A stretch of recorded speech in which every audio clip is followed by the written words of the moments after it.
মহিমা তুমি? হ্যাঁ আমি। তুমি আমাদেরকে 2 কাপ দুধ চা দাও। তোমার তো সর্দি লাগছে মনে হয়, তোমারে রং চা দেই আর ভাইয়াকে দুধ চা দিই। হ্যাঁ ঠিক আছে। ঠিক আছে, ওইখানে গিয়ে বসো। হ্যাঁ আচ্ছা।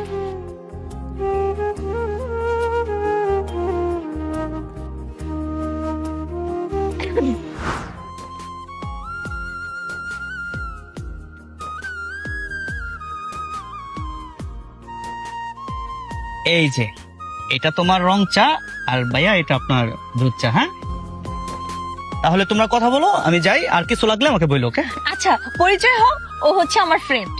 ভাইয়া ইলিয়াস। আচ্ছা যাও।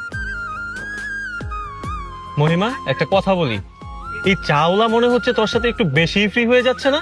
মনে হচ্ছে সে তোর একজন ফ্রেন্ড। এত ফ্রি কিভাবে কথা বলছে তোর সাথে? ফ্রেন্ড কেন হবে, ও আমার বয়ফ্রেন্ড। Are you mad? তুই কি পাগল হয়ে গেছিস মহিমা? আমি ওকে সত্যিকারের ভালোবাসি। আমার তো এখন ঘৃণা লাগতেছে। আমি তো পরিচয় দিব না এখন থেকে, তুই আমার বান্ধবী। তুই সাবধানে কথা বল। তুই আমার ফ্রেন্ড বলে আমি কিন্তু তোকে কিছু বলতেছি না। একটা মেয়ে যেখানে সম্মান পায়, হোক সে চাওয়ালা কিংবা কুড়ে ঘরওয়ালা, তার কাছেই কিন্তু সেই মেয়েটা সারা জীবন থেকে যেতে পারে।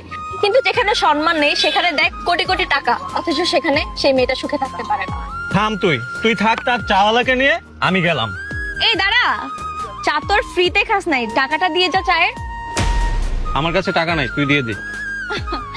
দেখ, তোর কাছে তো সামান্য চায়ের বিল দেওয়ার মতোই টাকা নাই, আর তুই কিনা আমার বয়ফ্রেন্ডকে গরিব বলতেছিস। শোন, তুই তো তোর বাপের টাকা দিয়ে ফুটানি দেখাস, আর আমার বয়ফ্রেন্ড নিজে কর্ম করে খায়। বলবো নি আমার বয়ফ্রেন্ডকে টাকাটা দিয়ে দিতে, তাছাড়া দিয়েই দিবে, ওর মন অনেক বড়। আমার সোনা জাদু